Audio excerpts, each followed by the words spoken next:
Good morning, folks. We're back out at Dad's shop today, and I'm going to show you a little bit of the progress we've made on the 1927 Dodge Brothers. I replaced the tube in the driver's side back tire. That's the one that wouldn't air up at all. It's up good enough. I mean, the tire's rough, but it's good enough we're going to be able to roll it around here and move it around with it. We don't have to buy tires immediately. Unlike on my Model A where the tires weren't even good enough to move it around on. But we got a little bit of work done on the car. Dad's been working on the front fenders. They were both wrecked. You could see that in the last video that I showed on this where I was washing it. They had all down here just thick Bondo gooped on there and never even sanded it down or anything. They just kind of smeared it on there. You can even see back here there's still a little bit in there, but he's been grinding that off and get the old hammer dolly out and straightening out those fenders, and he's gone back to the right rough shape now. I took the radiator off so I can flush it. There was no cap on the radiator, so it was full of mouse nests and stuff. I'm going to flush the radiator and flush the engine. I know the camera won't be able to see down in there, but there's loose rust laying inside of there, so while we got it all apart, that's time to try to flush all of that out of there. We took the spark plugs out, put some penetrating oil down there to just start limbering things up. I've had a ratchet and a big socket on the crankshaft, cranked it over several cranks. It turns over good. You can hear the compression in the cylinders when it cranks over. This distributor, they had a bracket just trying to hold it in place, but when we started cranking it, the distributor, the whole thing turned. But I think it might work well enough to try it out and see if we can get the engine running one of these days, but it definitely is. It's not the correct distributor. It's the correct brand, but I don't know if it's off of a newer car maybe or something, because it doesn't have the provisions for setting the timing. It should have an arm coming off of it that you can use to adjust the timing. But I think we can maybe make it work well enough to get the car running and see if it's going to run. I didn't even realize when we bought it, and of course I don't know much of anything about Dodge Brothers products. And I posted pictures of this on the Facebook group.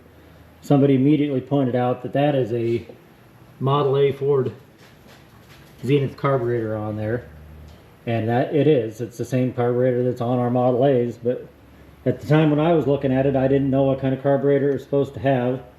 I'm not that concerned. Those are a good carburetor. This engine's almost... Why is the compressor running? The engine's almost the same size as the Model A engine. This is a little bit larger, but I think for getting it running, we'll be able to use that carburetor and get the engine running. That'll be a project sometime in the next few weeks maybe, to see if we can get this distributor to make spark and try to get the engine to run.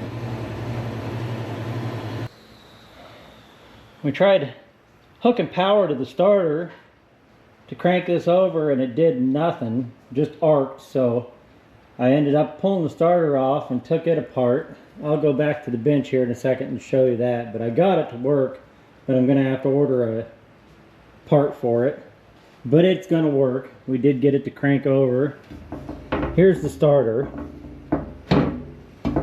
Oh, it is heavy, but it works just like a modern starter. But right here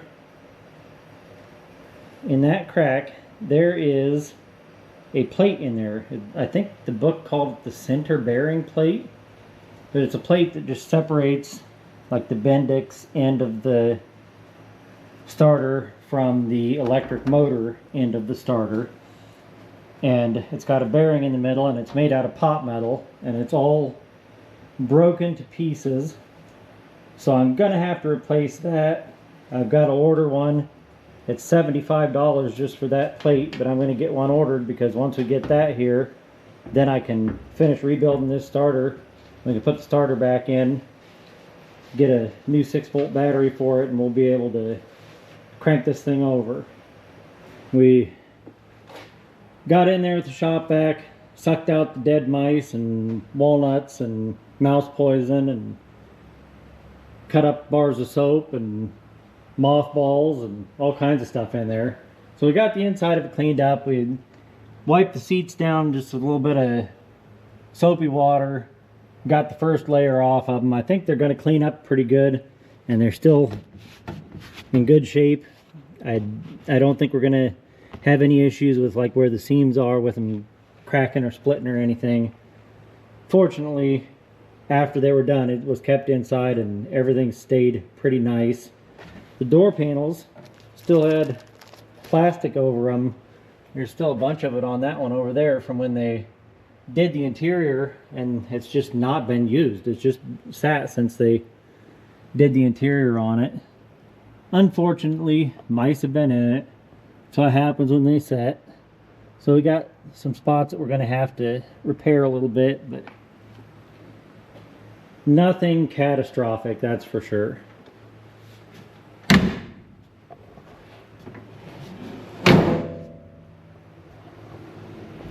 Well, today I'm going to take this wheel off. It looks like it's holding air, but it's not. I put a jack stand under the axle on that side. So I'm going to take this wheel off of here, and we're going to see if we can patch the tube that's in there. The tube that was in the tire on the other side, well, it's right here, was very old. It's got a big old split in it there, but it's a Riverside something circle, MO something circle, but it's got 1, 2, 3, 4, 5. Now there was more than that. There you go. 6, 7, 8, 9. 9 patches on that tube already. And I don't think that I could patch that one with the patches that I got now. But maybe the one on this side will be in good enough shape that I'm able to patch it and put it back together. If not, I'll just get another tube ordered for it, because that'll get us back to where we can keep the tires aired up and at least be able to move the car around once we get it running. So I'm going to get this wheel pulled off of here, and we are going to use our master rim tool. This was in a video that I made a while back, just hanging up some stuff as wall hangers here in the shop. And then right after we put it up there, we ended up buying a car where I needed it for working on the car. So I'll show you. I used this on the other one, got figured out how it works, and I'll show you how it works here.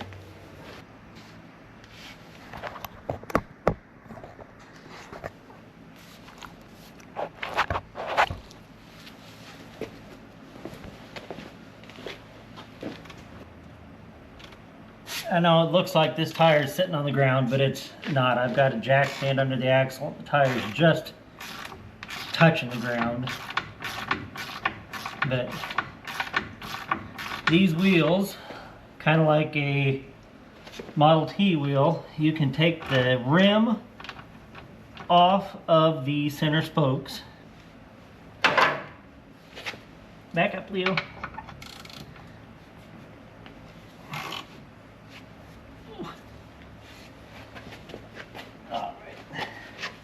I might as well just climb down here. There we go. Oh, stop, Leo.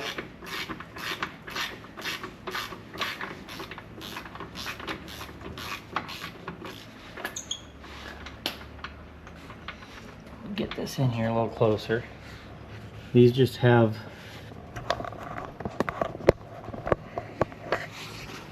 a little keeper fits right against that ridge on the wheel. And then this side of it goes right against the edge of the rim and holds that rim pushed in tight against the wheel. These have like a carriage head bolt in there, but they're like spread out on the inside so that they can't come out. That way they'll stay right in there. And there's supposed to be 1, 2, 3, there's supposed to be 6 of them on there, but so far both of the back wheels only have 3 of them on there, so I'm gonna have to find some more of these. Well, that one's not even snug.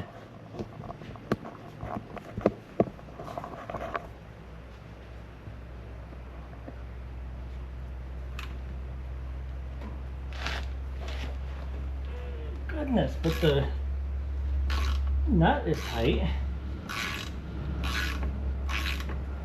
It's almost like the nut was at the end of the threads or something, but it wasn't holding the keeper tight. That's kind of weird. I'm gonna have to find some more of these keepers. I don't know if I got a catalog for one of the places that has early Dodge Brothers parts. I don't know if they have those keepers in there or not. Okay, got to get the tire pulled out on the side opposite the valve stem. So you got to pull this side out first and then slide it towards the valve stem.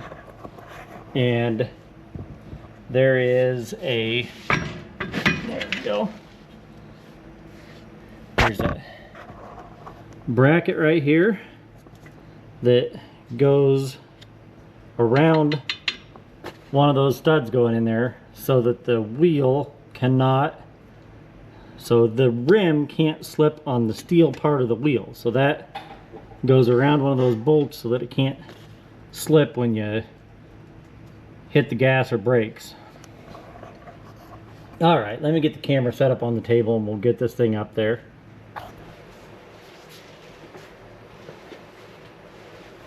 All right.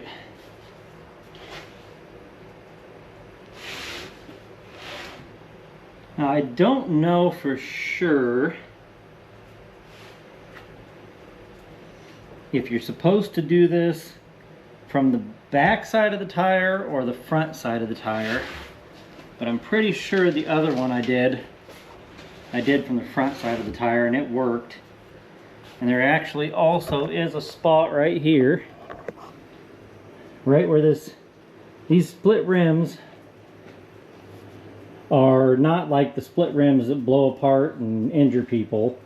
They're a true split rim. The rim is split right across there, and there's basically like a hinge with a pin, only it can't hinge, but there's a pin that goes right through there. That part is put together just like a hinge, and that pin is what holds the rim together once it's in position. So we got to get this rim spreader tool in there and spread it apart just a little bit, and then there's a notch cut right there so you can get a punch in and punch that pin out to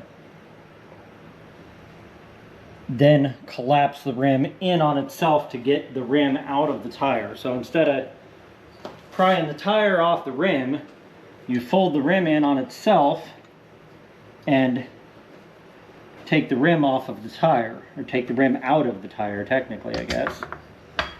So this rim spreader tool goes in here, and the last one I did, I put one of the legs right lined up with that thing, the piece that keeps the rim from being able to slide on the other rim, lined it up right there, and then this one I went up higher up on the wheel with so that it was pulling this side at a different angle from this side, and it pulled it right in there good. Let me flip it over and see if it fits better on the back side. Maybe I did do the other one from the back of the rim.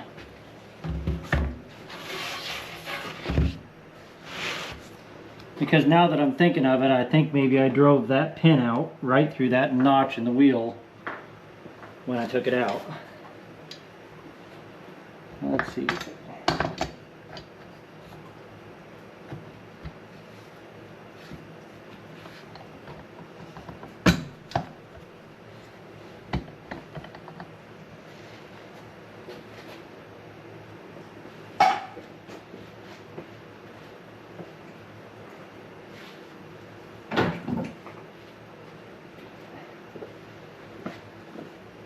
You got to get the rim tool down in there far enough that it's kind of hooked behind the rim. So you got to kind of tap it down in there and get it down in place so it doesn't jump out, because this is going to be spring loaded once everything comes together here.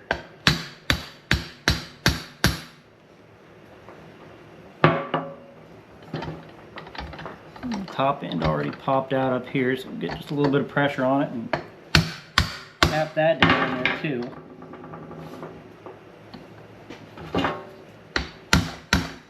Work a little more pressure on it and just keep tapping it down in so that it gets all the way down in there. Now I'll show you.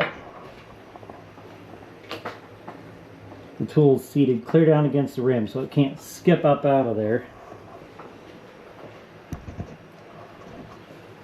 And I'll crank just a little bit of pressure on it, and I'll get a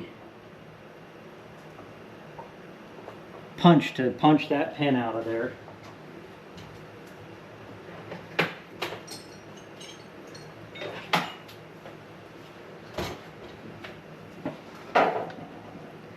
I think to free that pin, I think you go the other way. I think you push out on the rim a little bit.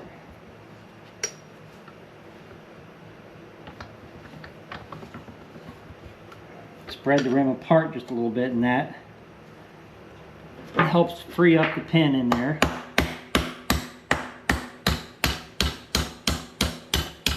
A set of instructions for this master rim tool would be pretty helpful.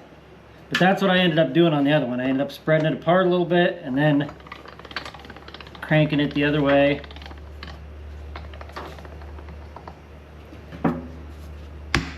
Make sure we're all the way seated down in there again.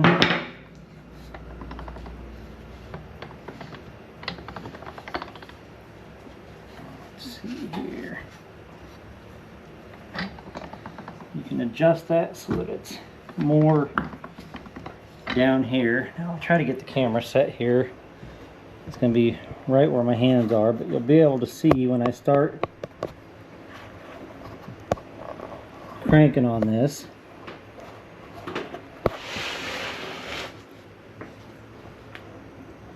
Get this right here where you can see when I start cranking on this, I've got this arm in pretty close, so it's pulling up on that part of the rim. And I'm going to crank this in. Ooh.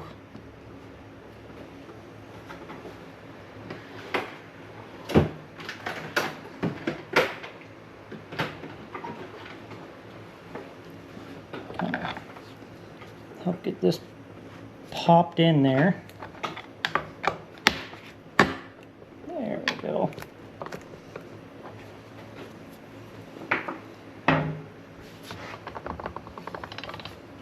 Loosen that back up and slide this back out a little bit.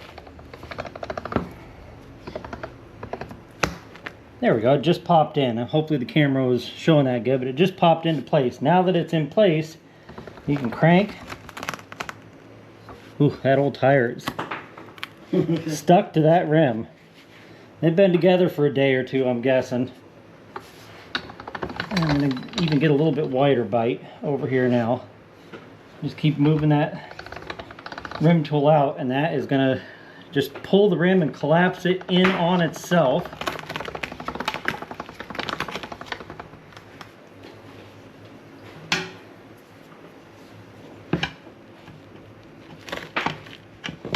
Go around and pry the tire loose from the rim.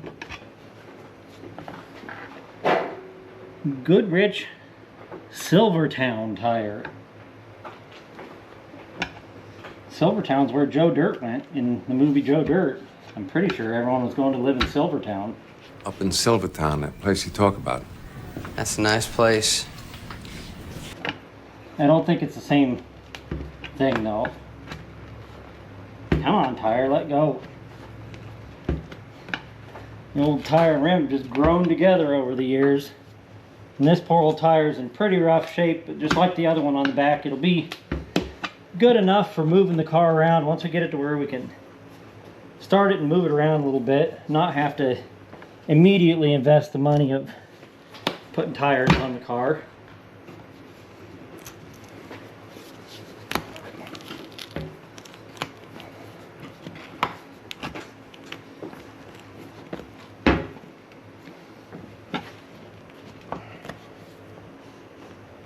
There we go.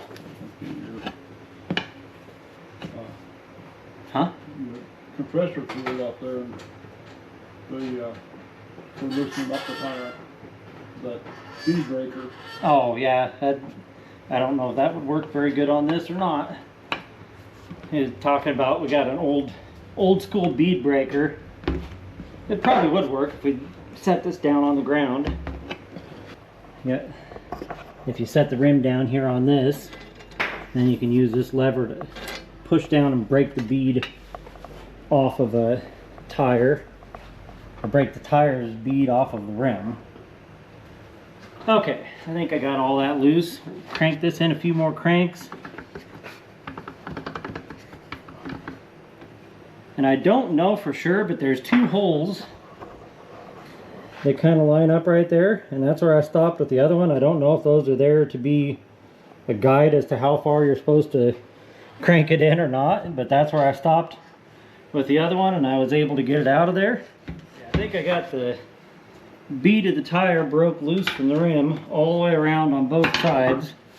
So now we can try to get the rim out of the tire. To make sure that goes.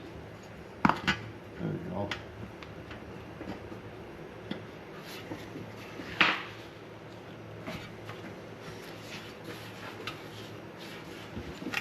Let's see, there's less. No, it's about the same on either side.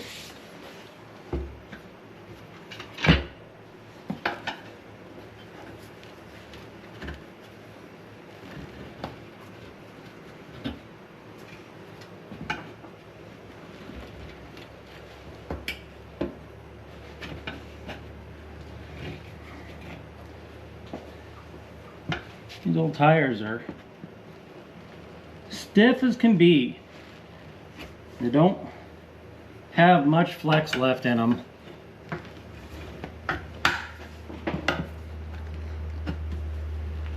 It would be neat if they had a date code, but I know they didn't start doing that this far back, so. It says it's golden ply. That's got to be good.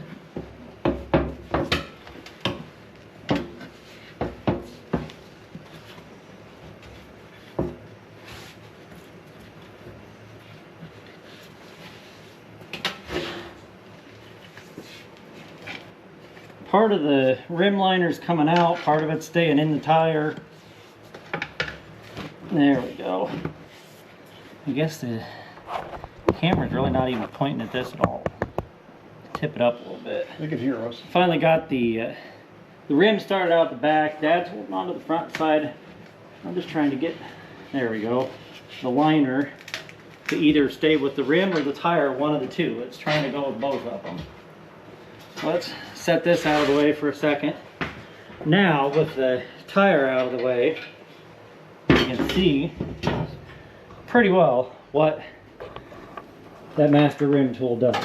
You pull the pin out of the rim, crank that down, and that collapses the rim in so that you can just slide the rim out of the inside of the tire.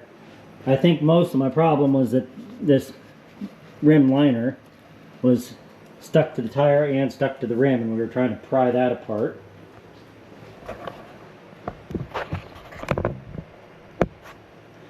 I'll set this out of the way. This rim looks like somebody's been in there and cleaned up rust and gobbed some paint paint in there at some point. So when they did the restoration on it, I'm guessing that they had this one apart and cleaned it up and smeared some paint in there to stop it from rusting anymore. Okay, let's get the rest of this rim liner out of here. I guess I probably should try to get that back in there when we put it back together. Yep. It was pinched over here, it wasn't up like it's supposed to be, but we'll try to get that back in there. This definitely has a much newer tube than the other wheel had, but I'm immediately seeing patches and patches and patches on it too.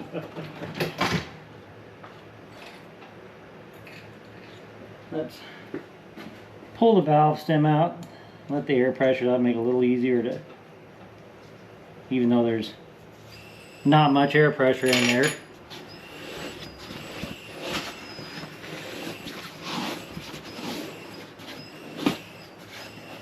The number of patches on these tubes just goes to show people didn't throw anything away. It was a completely different way of life. You repaired everything, and then when it was bad, you repaired it again, and when it was bad, you repaired the previous repairs and made stuff work and made it last as long as you could instead of just throwing away and buying new. And I have got a tire tube patch kit here that I needed for the tube on my boat trailer tire. So I'm going to try to put another patch on this if I can find where the leak is.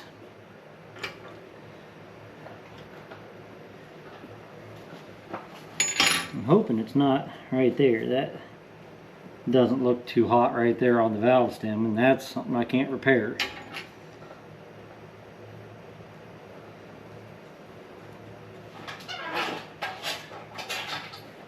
Did you shut the air compressor off when it came on earlier? Yep. Now we've got to turn the air compressor back on to put a little air in this tire.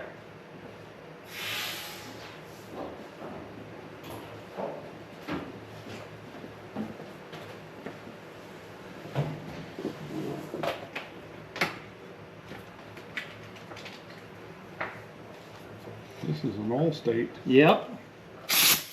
made in USA. Extra heavy, it says.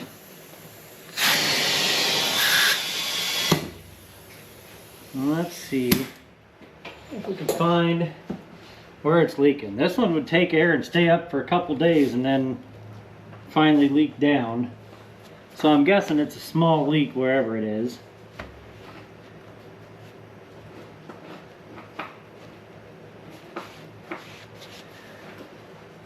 Well, we're probably going to have some soapy water. A little more air too. Just grab one paper towels. That way don't get that all nasty. Okay, Dad got some soapy water. We'll start soaking this thing down, see if we see it blowing bubbles somewhere.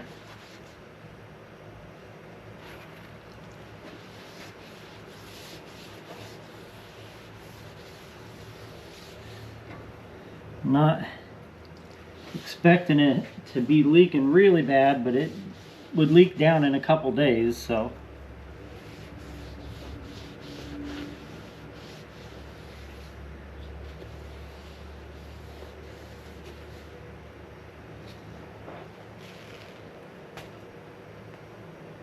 I hear something right over here.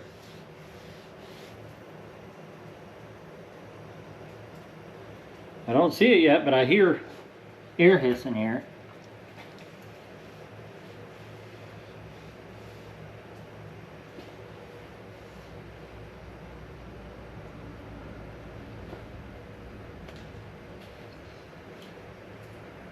Oh, there it is.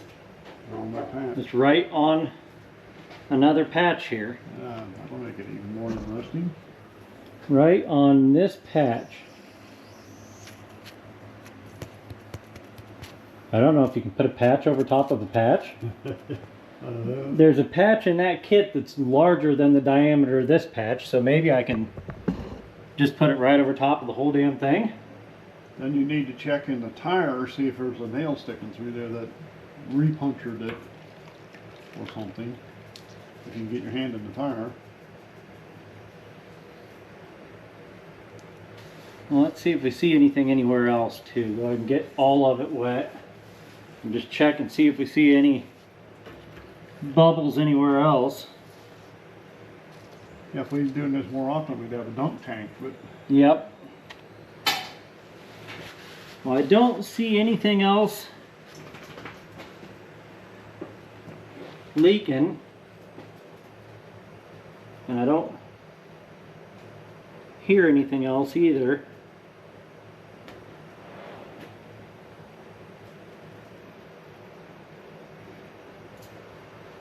So I guess I'll clean up the mess that I made with the water here, and we'll clean this rim up good, and we'll try putting a patch on it. Worst case, if it still leaks, I'm not out anything. I've already got the tire patch kit.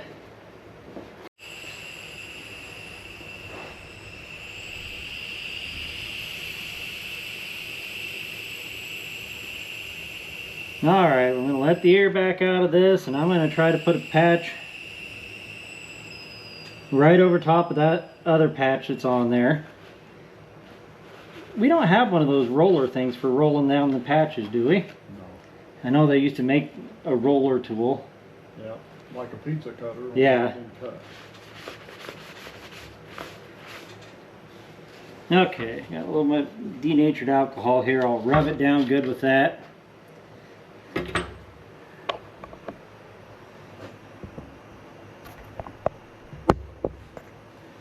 It's literally right smack in the middle of that patch.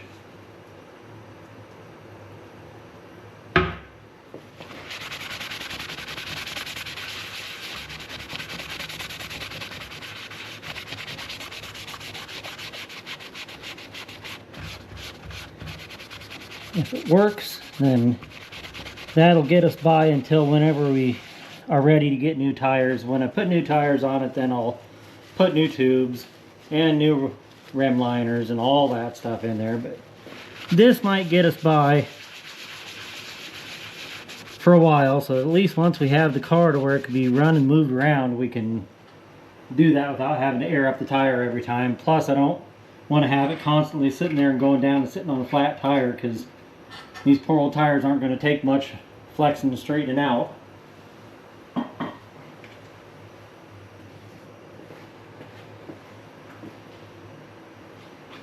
I was shocked that the local parts store even had a tire tube repair kit the other day when I went down there. There is one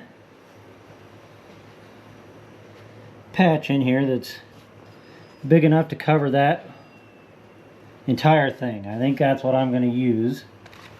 We'll put the patch on there, have this laying down flat here, and then we'll put the board over top of it, clamp the whole thing right down to the top of the table here. Well, actually, we can use that thing, might work better.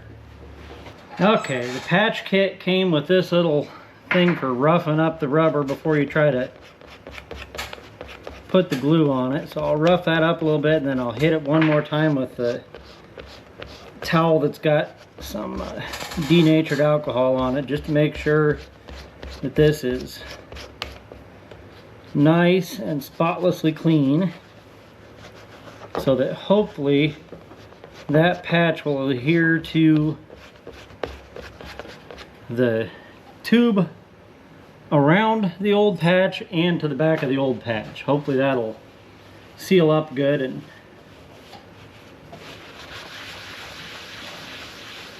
this will work for long enough to get us through until when we do get ready to replace the tires on this.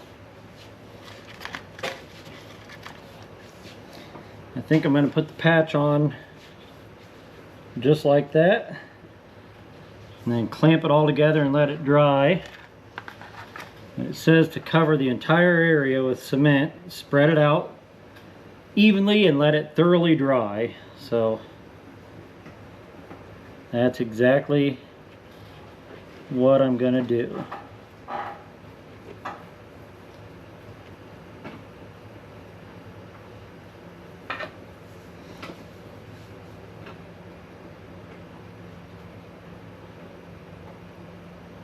And it spread out to a little bit larger area than what the surface area of the patch actually is.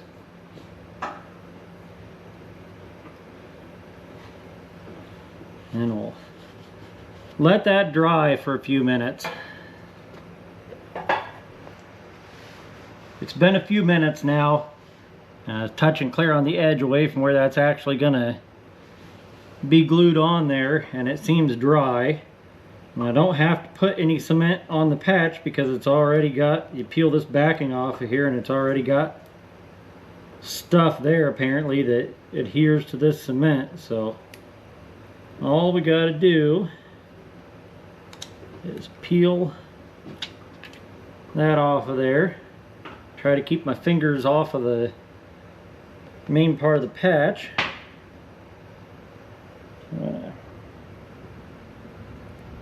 Stick that patch down on there. It says to work from the center out, but I'm going to try to go really good around the edges of the old patch so I know that it's down tight there. And we will see if this will work or not. And I'm going to put this piece of 2x4 on top of there.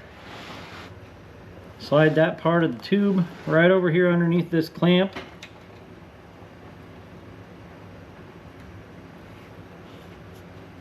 Clamp that down good and tight so that it's holding some pressure on the patch while it dries. And I'll give that about 10 or 15 minutes to dry. I'll pick some other stuff up and put away, and then we'll come back and we'll see if this patch is going to hold or not. Well, it's been what I feel is a sufficient amount of time. I don't even know for sure what time I clamped that down, but it's been several minutes. It's stuck right on there. I don't know if it'll work, and I guess I really won't know till tomorrow. It took a day or two to leak down the way it was before, so we'll air it up and we'll see if it's still aired up in a couple of days. If it is, that would be nice. That would make it good enough to get us by until we're actually ready to replace the tires, and then it'll get new tubes and new rim liners at that point.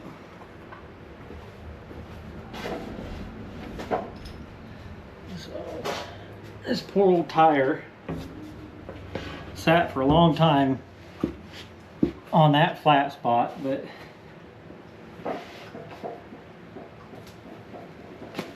all it has to do now is last us a while until this car is actually ready to be on the road.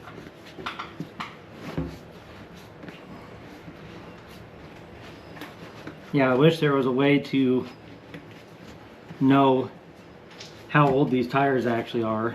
If they put different tires on it when they worked on the car in the 70s, if these are just from the 70s, or if they're from the 50s, or if they're from the 30s. It's hard to say. Put the valve stem back in there and put just a little bit of air in it, just enough to kind of puff it out a little bit so it stays put while I'm getting the rim crammed back in there.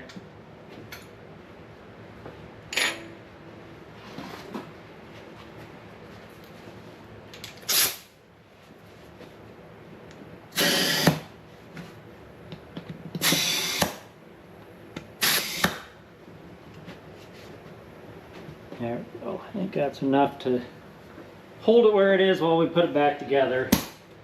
Then I'll air it up about 25 or 30 pounds and check exactly how much is in there, and then we can check it in a day or two and see if it's leaked down or not.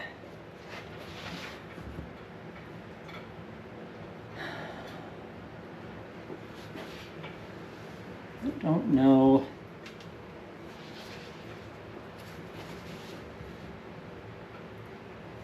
That it really makes any difference which side of the tire I put to the outside.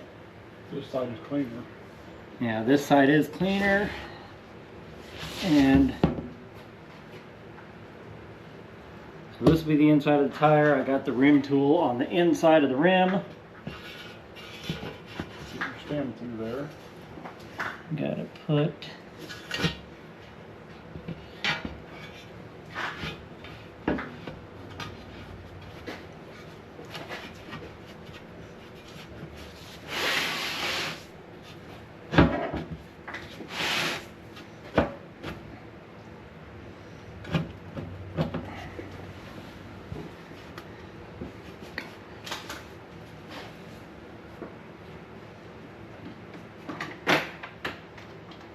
pry bar back away already.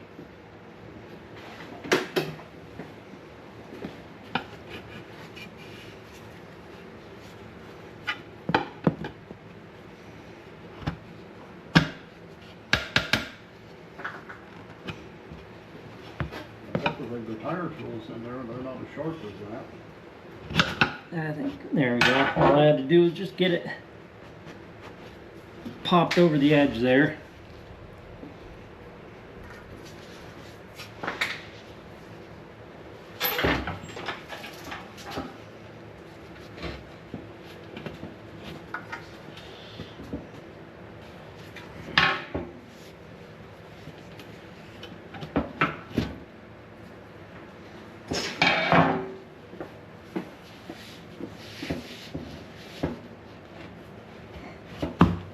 There we go. Flip it back over here. Try to keep your stem so it's kind of straight out. There you go. Crank that rim tool out the other direction now, and you can use it to push the tire back out, because you've got to get this part of the rim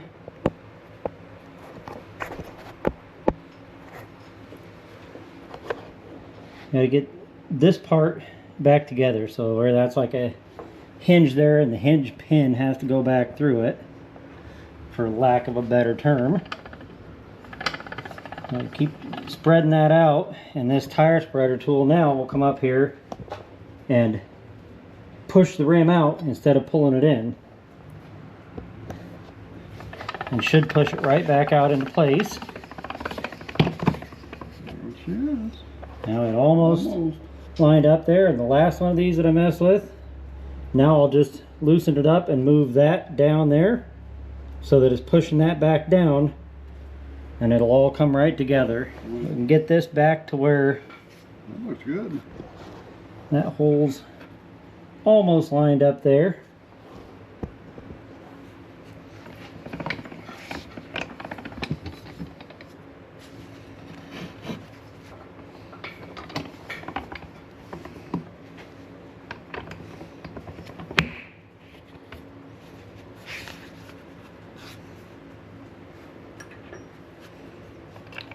Not lined up close enough to get that pin in there yet. Yeah, you can see, can you get your punch in there?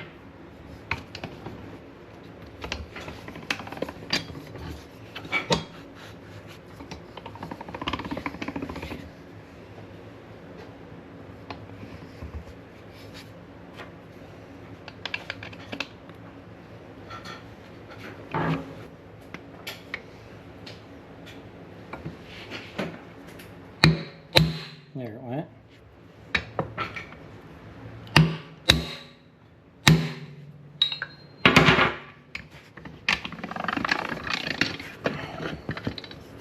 Pretty unique.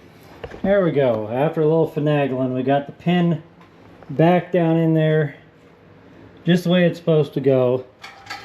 A job that would definitely be much more difficult to do if you didn't have one of these master rim tools that we just, by coincidence, Dad bought like a year ago at a swap meet. Actually, it's last spring. Last spring. So yeah, just by coincidence, just happened to get one of those, and then we ended up with a car that you need one to work on. So, all right, well, I'm gonna air this tire up to about 25 or 30 psi so that we can check it again and see if it's leaking down.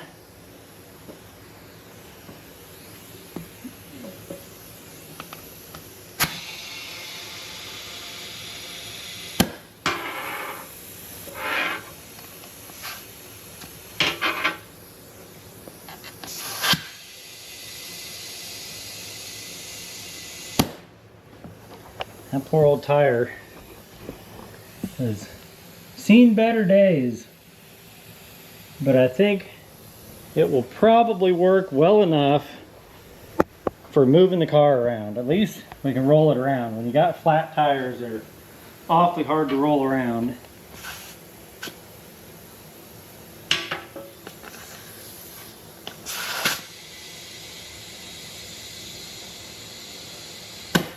Oh, it's pushing it out into a little bit rounder shape. Okay, that's 34 pounds on there. That ought to be plenty. Now I'll stick it back on the car here, but I'm not going to take the jack stand back out from underneath the car yet. We'll just give it a couple days and see if this thing leaks all the air out of it or if it stays aired up now. Okay, we'll get the camera back over here where you can kind of see what I'm doing, but I'm in a tight spot here. There's not a lot of room on this side of the car. I'll get the wheel rolled back in here, and we got to line up the valve stem with the hole in the wheel. Yeah, I don't know if the car's in gear now or not. It must not be. I'm gonna put the valve stem hole straight at the top. Whoops. Just knock the hubcap off of it. It's supposed to be threaded on there, but apparently it was just barely threaded on there. Uh-oh. Yeah. Gonna have to get the jack and jack this up a little bit. Tire's a little taller with some air in it. Okay, that's high enough. Dad's got the car jacked up, so I can get this the rest of the way in there. Leo, get this the rest of the way in there. And then we'll put the 3 keepers that we got for this side back on here. Tighten them down, and that will be good enough for now. We'll have to get some more of these keepers located.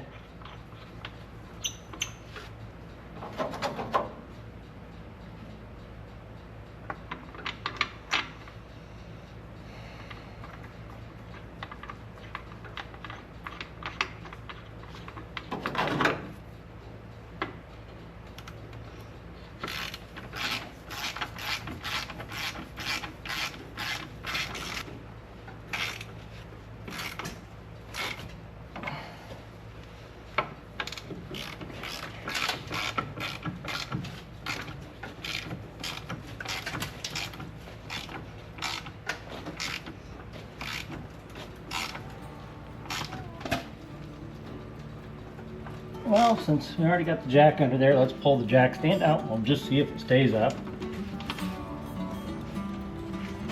Yeah, you'll have to jack it up a little bit more to get the jack stand out.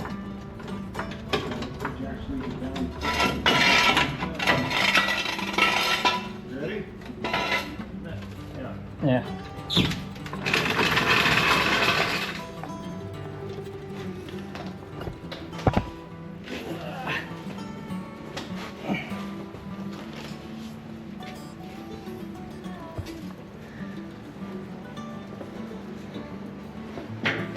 Well, there we go. Since we ended up having the jack underneath the back of it already anyway, we went ahead and took the jack stand out. It's sitting on that tire and wheel. We'll see if it still leaks down or if it holds air for now. So that's going to be it for this week's video. Maybe the next update we have on this in a couple weeks, I'll have the part for the starter and we can put the starter back together and get a battery in here and see if this thing will crank over or not, and get a step closer to seeing if we can hear the engine run. Thanks for watching, folks. Like I say every week, if you enjoy the content we're putting out and you want to help support our channel, the best way you can help to support us is to just let the ads play when they come up. If it's a really long ad, let the first 30 seconds play. That's enough to make it count. We appreciate each and every view. Go ahead and give the video a like, leave a comment, and come on back next week. We'll have a video of something here for you to watch.